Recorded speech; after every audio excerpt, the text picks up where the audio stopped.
Hi, I'm Rebecca Gibson and welcome to the very first episode of Golden Goddess TV, which you'll also hear on a podcast. So if you're hearing on a podcast, you're not actually seeing this.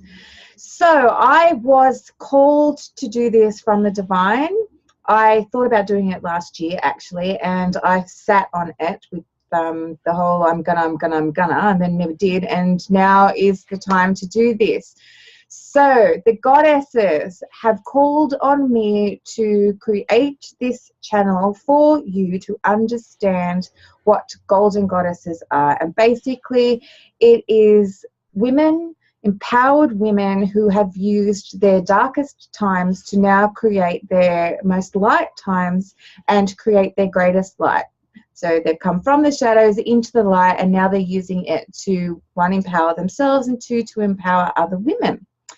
So that is what golden goddesses are, and who better to have for my very first episode than Aleckson, who is Australia's leading voice channel.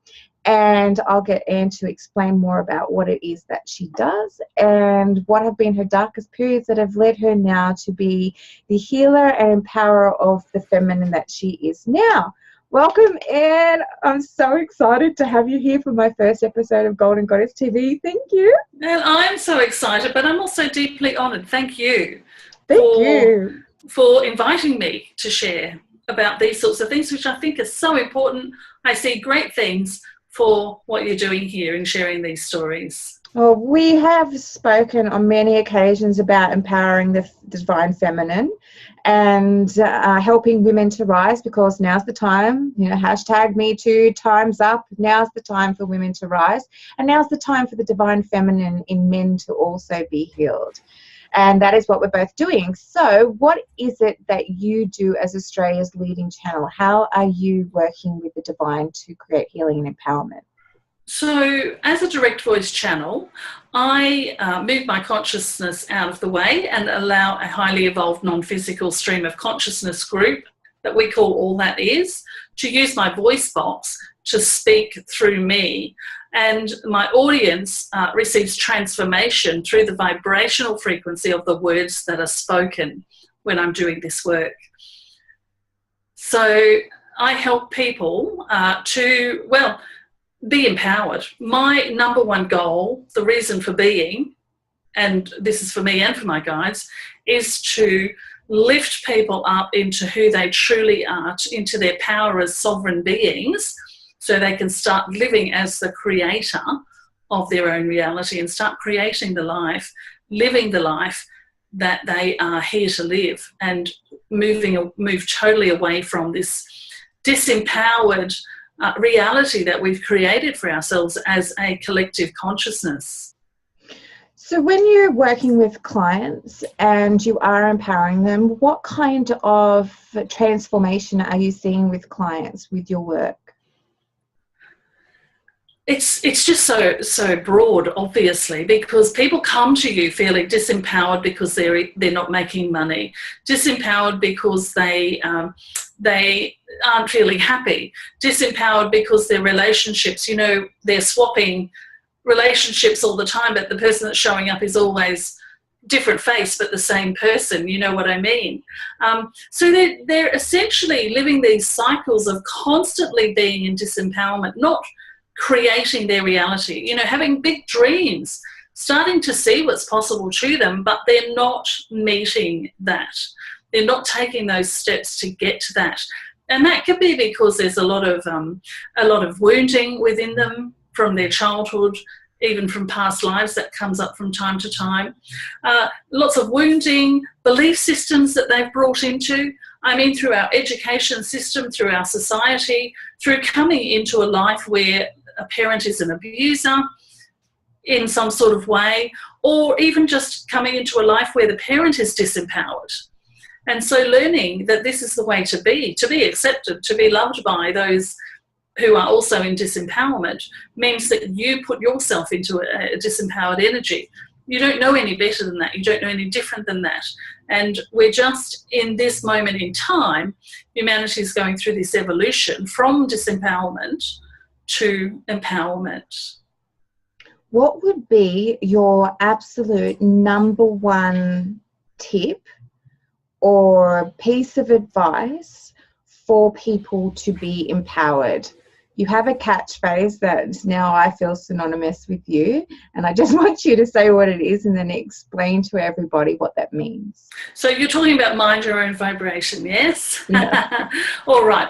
So the number one thing that I help people to do, and it happens through the vibrational frequency of the words that we speak, is to lift their vibration up, to start to bring themselves into a place of feeling better about their life.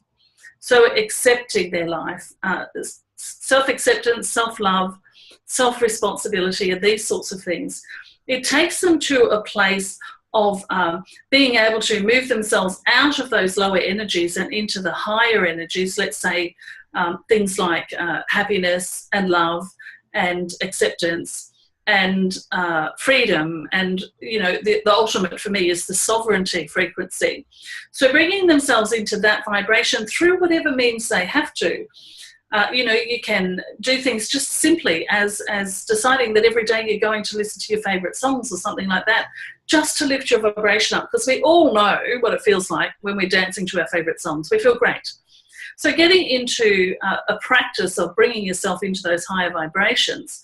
And then the most important thing is to then be able to mind your own vibration. Now, what I mean by that is to be able to go out into the world and into your family, wherever you go, work or family or whatever it is, and to not have your vibration brought down again, so that you're not triggered when someone outside of you or some circumstance outside of you, like what's going on in the world, those sorts of things can really make us feel vibrationally lower than we wish to feel. So I teach people to mind their own vibration so that in an instant they can remove themselves from that trigger, which you do through clearing out and doing healing work, so that they're not being triggered by outside circumstances. We all know what it's like to walk into a family thing when we're different than everybody else, or when we're more sensitive than anyone else. Everything that our family says to us causes us to drop our vibration back to where it was when we were growing up. So it's about learning how to keep your own vibration as high as it possibly can be, despite what's going on around you. And in doing that, you're actually serving yourself, but you're also serving everyone else. Because one thing that I do know about vibrational frequency is that if you're the strongest vibration in the room, everyone's either going to come up to match your vibration. In other words, they'll all be nice to you, or they're not going to be in that same room as you. Yes, I have found lots of people will leave the room when I enter.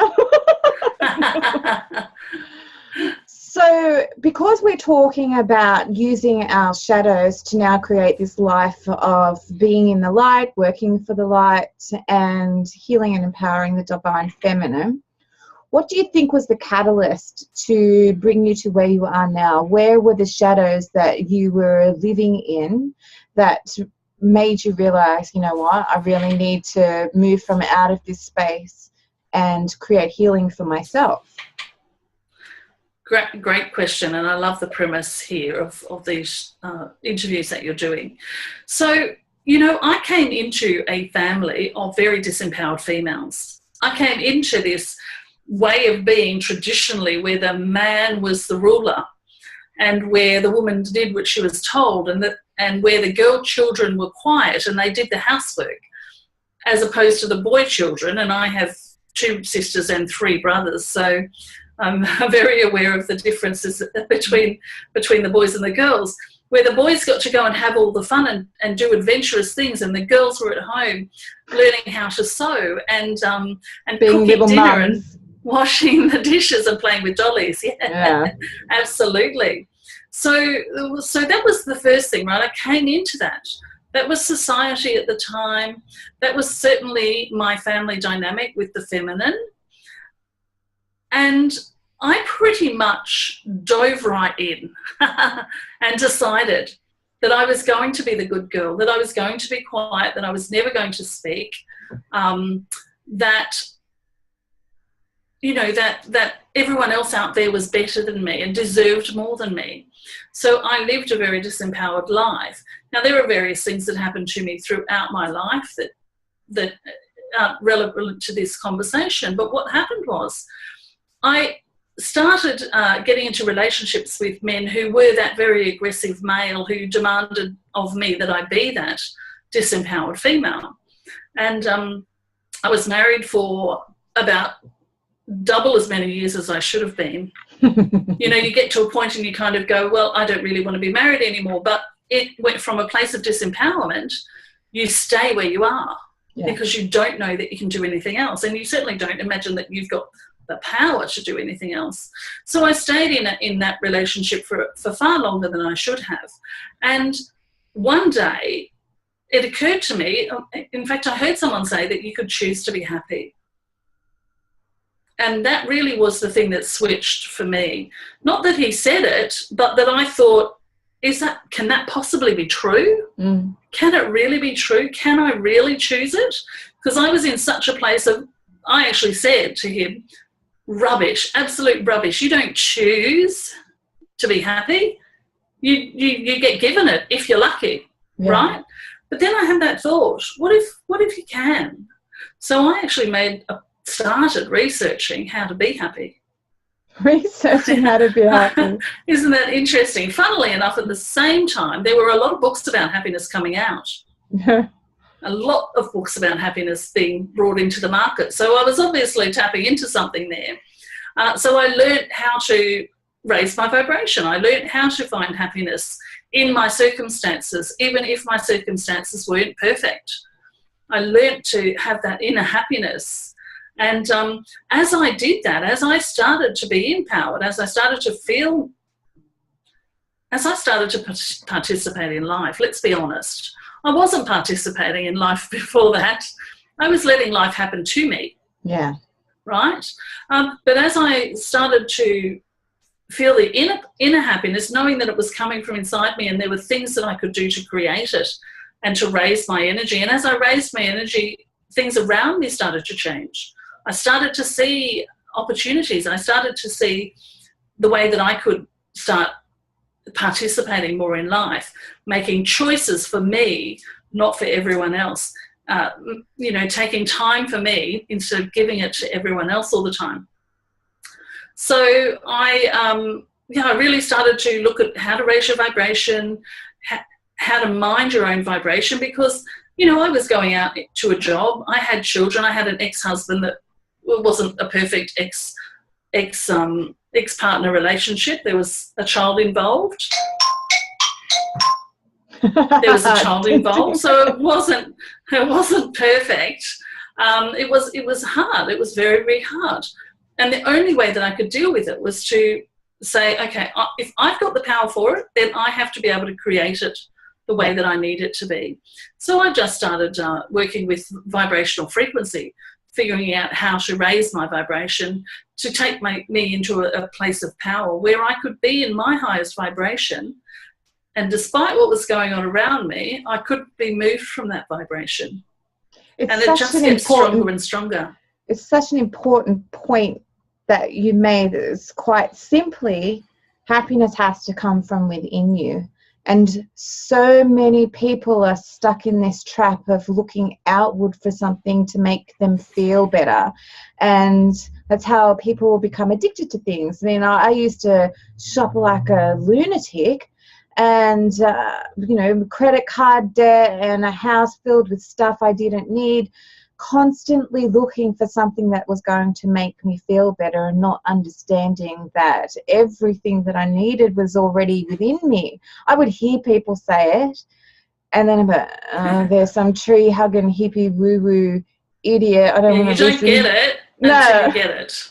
I don't want to listen to their nonsense, and it takes you sometimes to hit rock bottom, where you have that proverbial down on your knees moment where you're praying to God and just like, I can't do this anymore. I'll do whatever it is that I need to do in order for this to go away. And then that's when you realize you have to go within. Literally had that moment. Literally. Can you tell me a bit about that? in the bathroom. Oh, why is it in the bathroom? Screaming at God. We're also eat, pray, love, aren't we? What is it, bathroom? It's like water emotions. Why is it the bathroom? You eliminate your crap in the bathroom? Like, what is it? Yeah, possibly that you eliminate your crap. Absolutely. So I was literally, this is when my guides first came through for me. All that is that I work with. I was on a path of seeking. I knew that I had more to give, and I was starting to feel empowered, but I still hadn't reached that level where I knew who I was. and so I'd left my marriage. I was now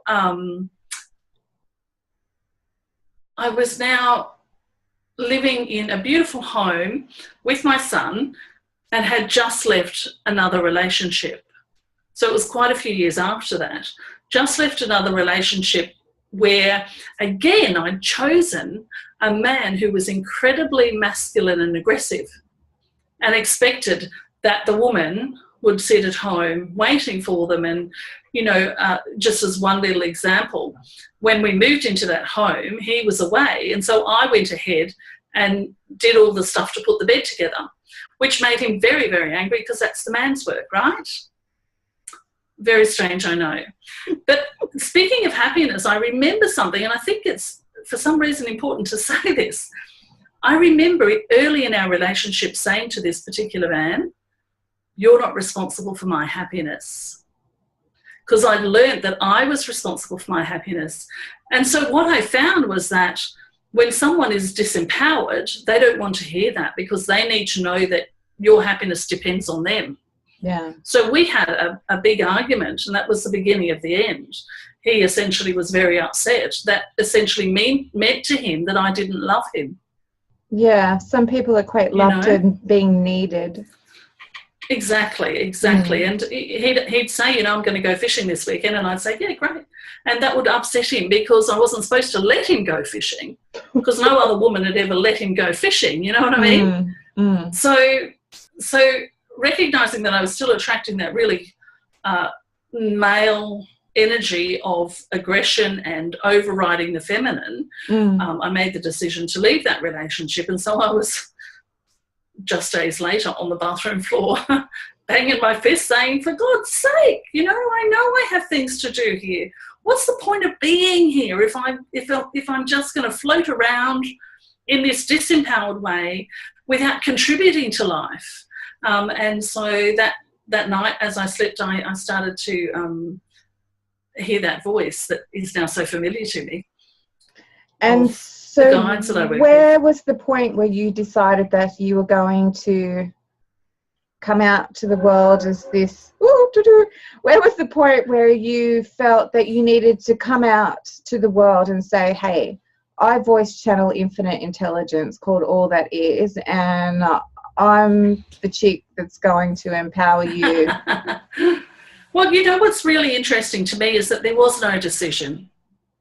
It literally started happening that day.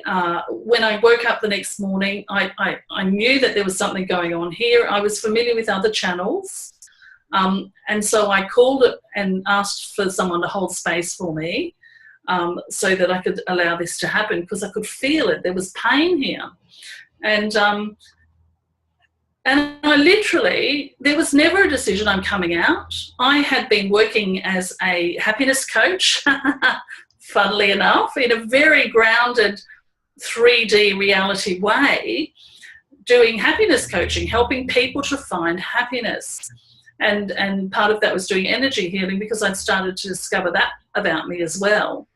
And I was on a call with a group of clients, and all of a sudden, this other voice came through me, right? So it just happened in that program with those clients. And so I explained what it was and everything.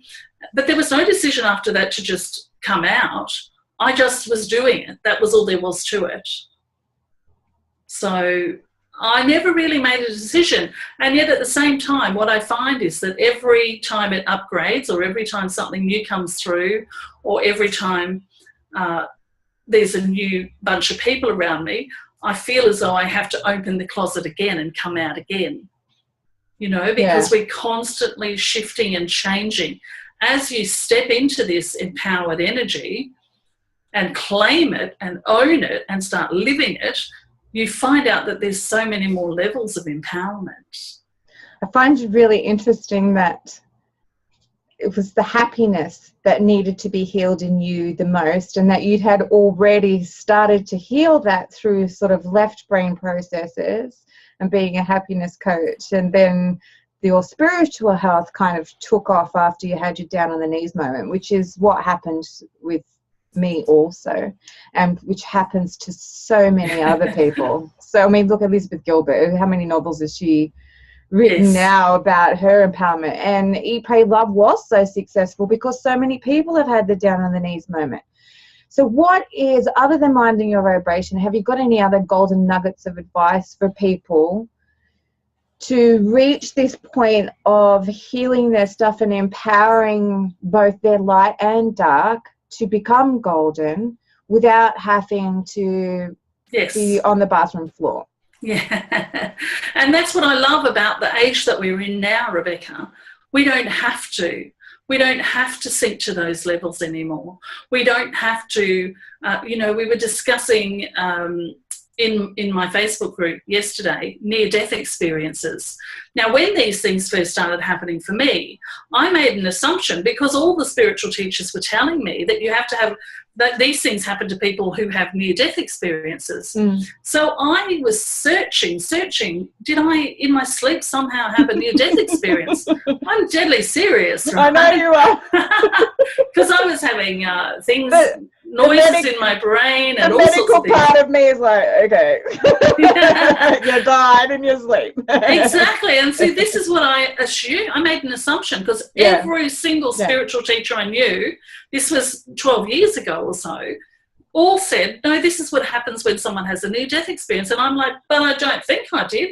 Maybe I did. Maybe something happened when I was asleep. Yeah. But what I love about where we are now in our evolution is that we don't have to have those experiences. We don't have to be wailing on the floor, calling out to God and swearing at him, as I did. I think the swear words give it extra power. Oh, gosh, yes, absolutely. Haven't they done research on that, on the power of the F word? Well, I must be super powerful then. It takes away pain, apparently. If you're going to get a hammer and hit your thumb and you use a swear word, the pain is relieved a lot quicker, apparently. Well, that's interesting. I'll have to look that up. The research that they've done on Just see me walking around F. Yeah, brilliant. Well, it's just my Band-Aid.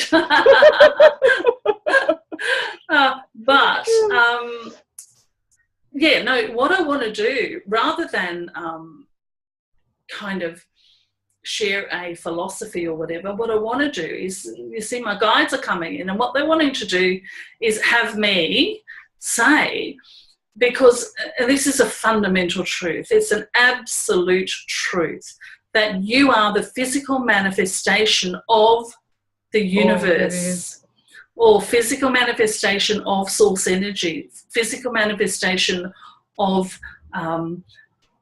the genie from the Law of Attraction movie, the Secret movie, the physical manifestation of all that is. Now, if you can allow yourself to believe that, if you can allow yourself to not hear it and try to believe it, but if you can just allow yourself to really know it, to feel it. Yeah. Because I can feel it right now. My body's going a bit crazy, which means that the audience listening to this is feeling it. So drop into your heart and feel this truth. You are the physical manifestation of all that is. And as the physical manifestation of all that is, you have all the power to create your reality. You're the one in charge. You're the sovereign being, or the queen, or the king. You get to choose how you want to do life, and how you want to do you, and how you want people to treat you, and all sorts of things. It's so truly magical. It's so true. I heard a lot, and I had read The Secret, and I used to drive along looking at my hands on the steering wheel, pretending this is the steering wheel of a BMW. I'm getting a BMW. And then, like, where the hell is my BMW? Why hasn't my BMW shown up yet? And I intellectually tried to understand the law of attraction and the principles behind it, and like attracts like. And I'm like, yeah, I get it. But I hadn't embodied it yet. I wasn't knowing it deep inside myself until I myself realized I could create my reality when I had been told, like, for 20 years, you're not going to have a child. There's all these physical reasons. It wasn't just one. It was a multitude of physical reasons why you'll never have your own biological baby. And I would keep telling myself that to try and heal the wound that I felt that I wasn't going to be a mother to my own biological child. But something inside of me kept pushing me, no, you will. It's your choice. Why are you listening to doctors? This is your choice. You get to choose. It's your body, and you get to choose. And then I had a pregnancy before her, and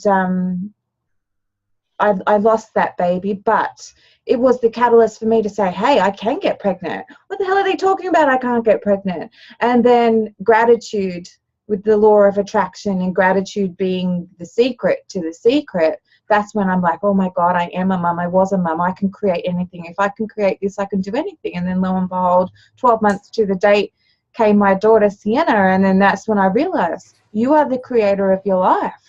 You get to make the choice. Life doesn't happen to you. You happen to life. You are all that is. You are everything, and everything is you. And that's just, then I finally got the secret. Yeah, you have to embody it. That's the thing. So you have to, we talk all the time about we're moving away from masculine energy and into feminine energy, or more correctly, we're balancing the two. Yeah. But so the masculine is all about trying to intellectualize it, trying to make yourself have the knowledge of it. But what we need to move into now, what we're being what we are moving into evolutionarily, is feeling it, which is very feminine. Yes. So feeling it, when people say something to you and it just feels like it's the truth, or when, like, for instance, I know there's people listening who feel goosebumps right now, or certainly did when I was saying that you are the physical manifestation of all that is, because I step into other people's energy field when I'm speaking. That's my gift, and I'm covered in goosebumps. I feel a little bit sick, actually, sometimes when the goosebumps happen like that. So I know that there are people who are listening, and they've got goosebumps, or they're feeling a bit weird, or they're feeling this sense of wow, is that possible? This is what's important. You see, you need to grab onto that. Not go into your brain and say, that's silly. How is that possible? If everybody's the creator of their reality, then how do we all live together? Yeah, all of these sorts of things. We have to get away from that and just go with the feeling. Go with the feeling. I think it's also important to point out, even though we're talking a lot about the divine feminine, this isn't something that's just unique to women, because the feminine and the masculine is a balance of energy that we all have in us, regardless of what gender, no gender, whatever it is that you identify yourself at. We all have masculine and feminine energy, and our masculine energy is very much that protector, provider energy, and our feminine energy is the creator and the nurturer. And unfortunately, for however many hundreds of years, we've been conditioned to believe that only men can protect and provide, and only women can nurture and create at home. And now there's all this uncertainty up in the air, and people not understanding their roles or where it is that they need to step up and be their strongest, because the way the world's been going, women have had to step into their provider protector energy through divorces and being single mothers, and the economy is just in a in a way that women aren't able to stay at home and not work if they're by themselves especially. And then men have kind of felt lost because we've not created this environment where men understand that they too are nurturers and creators, and they too are able to be very active hands-on parents and stay at home, and their identity is not wrapped up in the protector provider role, and that their divine feminine also needs to be healed for them to understand that they're an entire person made up of both of these energies, not just one. Perfect. Because obviously for me, having grown up in that very disempowered feminine energy that I came into the world in, and allowing myself to continue to live in that because I wasn't brave enough to step out of it. I wasn't courageous enough. I'd never been taught courage, and I'd never seen it modelled to me by other women. So I had to heal that imbalance in me in order to, I had to, as a mother, as a single mother, I had to, as a single income earner for the family, I had to. So that's what I've healed. I've moved from that being a negative for me into bringing the two together, and now living a very balanced life where I've still got work to do. There's always more work to do. It just gets easier and more graceful for me, I find.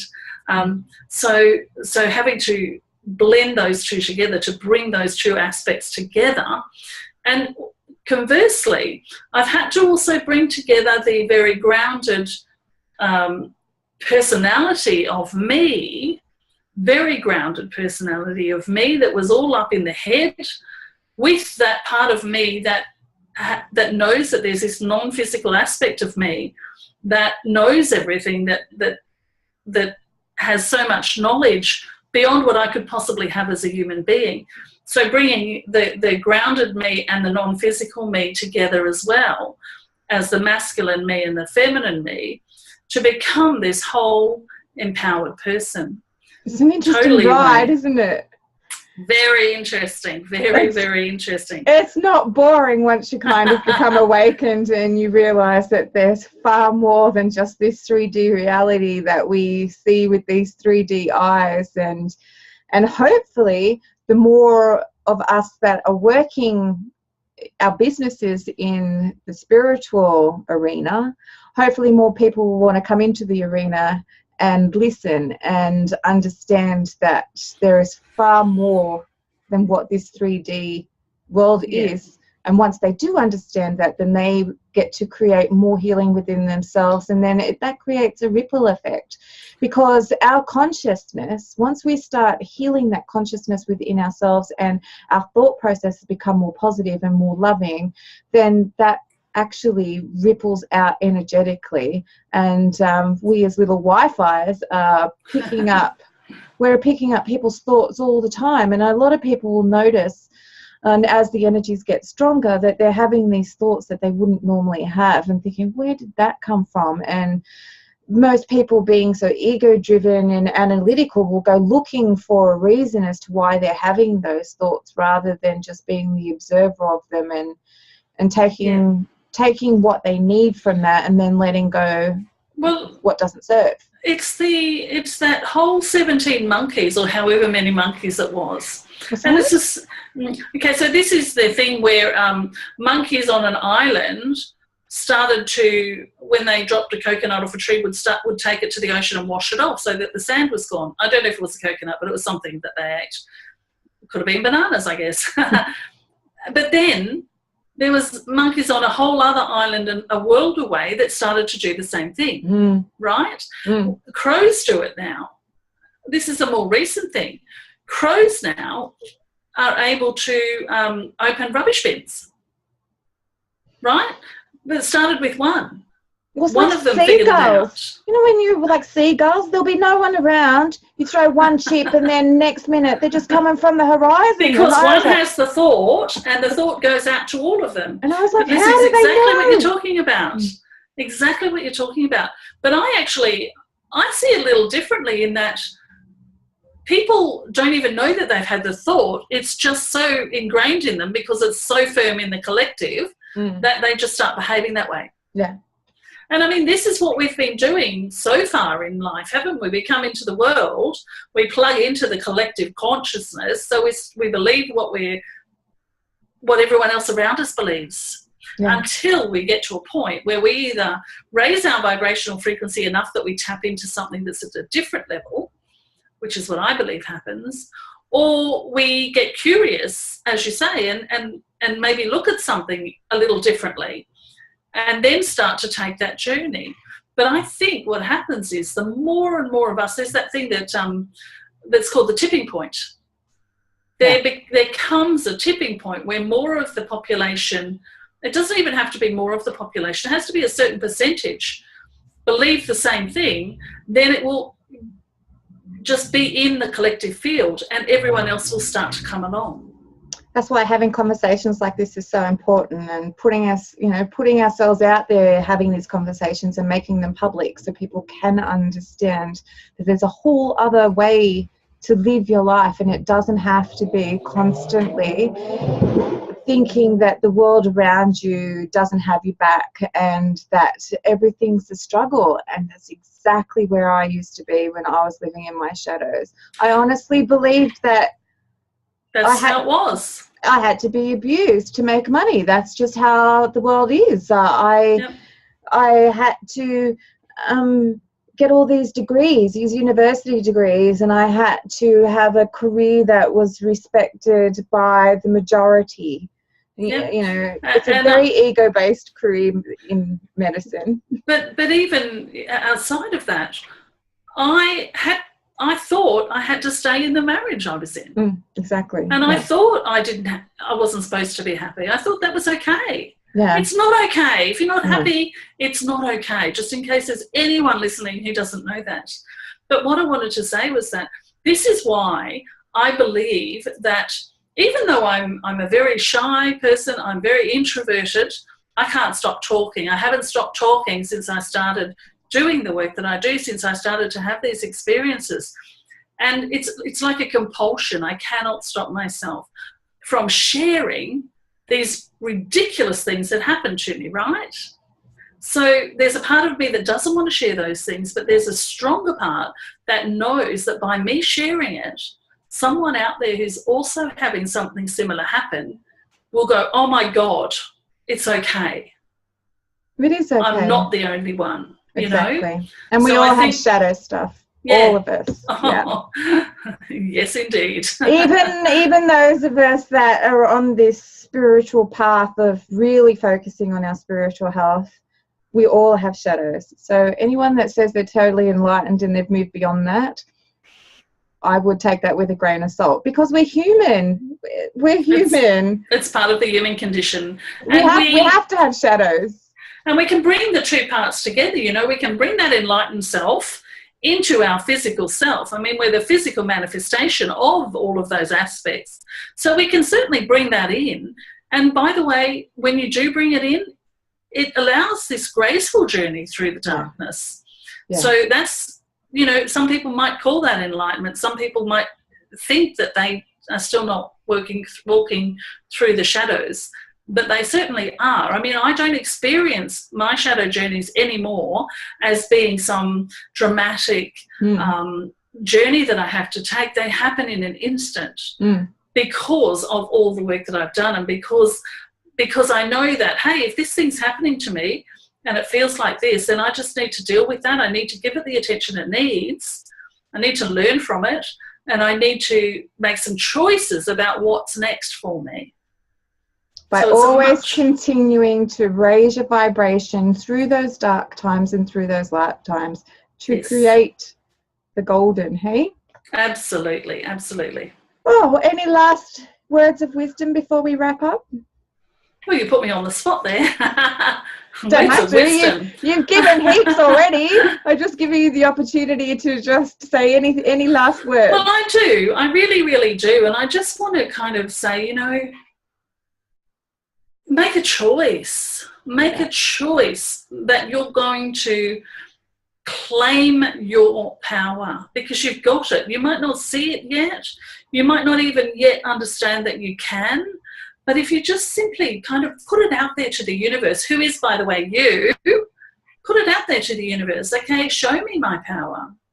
And then keep your eyes open, or keep your mind open, and notice things that happen around you. Notice synchronicities. I actually have my clients, when I'm working with them intensely so that they're starting to have these things happen, I have them write down at the end of every day the thing that manifested into reality today. And every single day there is something that you manifest into reality through a thought. You know, it could be, I want a cup of coffee, and then someone buys you a coffee. It's simple as that. Or it could be, I want a new car. You were speaking of BMWs before. I've got a dream. There's one in particular I want. And I actually had that moment that was in The Secret. I actually had that while I was driving my car one day. It felt like this car that I've got, this little Suzuki hatchback, morphed into this beautiful, very, very expensive car. I drove down the highway for a few minutes thinking I was in that car. And that's evidence to me that I own it. It's mine. It just hasn't manifested yet. So always noticing these sorts of things to see the power of you. Just by simply thinking about it, this happened for me. And, you know, just in every moment of every day, what I'm asking for is coming true. And it's the same for everyone else. So start asking for the things you want instead of asking for things to avoid what you don't want. Well, Anne Aleckson, you have been an amazing first guest. I wouldn't have had anybody else as the first guest except for you, because I'd like to go full-blown opening mind straight up from the get-go. I don't know if anyone else will be having this kind of conversation as the series progresses. Can you tell everybody where they can find you? Oh, absolutely. In the non-physical, I'm just joking. But so I hang out on Facebook. I love this beautiful playground that has been provided for us quite magically. You can find me there, and Aleckson, Australia's leading channel. And also I have a group in there called the Mystery Unschool. So if you look up Mystery Unschool, you should be able to find us. Great and group. Also my website, which is annealeckson.com. There you go, people. That's where you find Anne. And I recommend highly that you get into the Facebook group, because the conversations are amazing and so much growth and expansion happens in there. So I highly recommend getting in that group. Wonderful. Thank you so much. Thank you for having me as number one. It's an absolute honour. Thank you so much. Bye, everyone.